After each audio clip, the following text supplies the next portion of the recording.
নমস্কার বন্ধুরা, তোমরা কেমন আছো? আশা করি ভালো আছো, আমরা ভালো আছি। আর আমরা দেখো পুরো রেডি হয়ে গেছি। আর এখানে সবাই রেডি হয়ে গেছে। এই যে আমার মেয়ে, এই যে আশা রানী আছে, এই যে একটা আছে, এ তো কালকে পড়ে একদম চোখ ফুলিয়ে নিয়ে যে দেখো অ্যাক্সিডেন্ট করেছে। আর এই একজন, ওদিকে আমার মা বসে আছে। সবাই আমরা রেডি। এখন আমরা যাচ্ছি এক জায়গায়, চলো তোমাদেরকে দেখাবো পরের ভিডিওতে।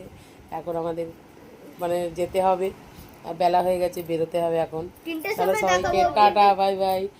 যেখানে যাচ্ছি ওখানে গিয়ে তোমাদেরকে দেখাবো, ঠিক আছে, যে কোথায় যাচ্ছি, কিসের জন্য যাচ্ছি। আর এই যে এই করে নিয়েছি, এইগুলো সব নিয়ে যাব এখন। এইখানে দেখো, দেখো এগুলো আমরা সাজিয়েছি নিজের থেকে। এখানে 7 রকম মিষ্টি, এখানে গিফট আছে, এটা দেখাবো পরে। আর এই চকলেট আনতে বলেছি, এই বাচ্চাগুলোকে কি বদমাস, নিজে খাওয়ার জন্য আনবে ভালো। আর এই দেখো কেমনি এনেছে। আর এখানে ফল নিয়েছি, এই যে এখানে সব দেখি রাখ একটা। চলো ওখানে গিয়ে তোমাদেরকে আবার অন্য ভিডিওতে দেখাবো যে কোথায় যাচ্ছি, কি করতে যাচ্ছি।